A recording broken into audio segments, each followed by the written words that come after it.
The first issue is that in the very early years of childhood, infants, they're going to sleep most of their day.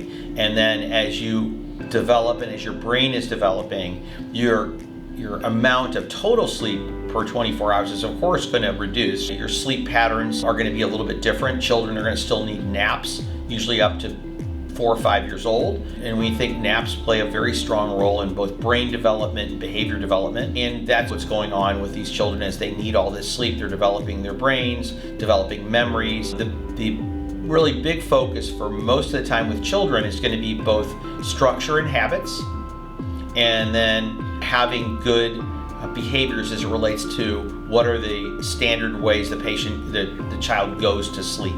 What are the cues that suggest it's time to go to sleep now? One of the cues that a lot of young parents now use is when it's time. They're structured with this. They're using things called sleep sacks instead of blankets. The baby, once you put them in the little sack, you zip them up.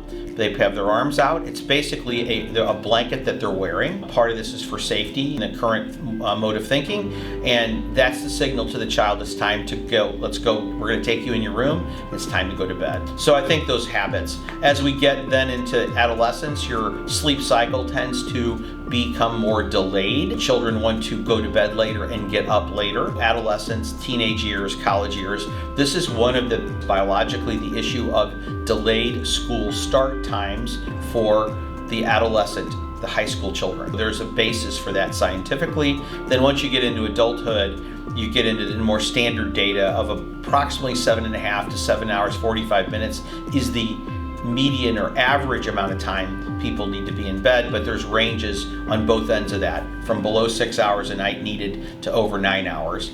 And that's a genetic issue that's you're born with. We frequently have to work that out.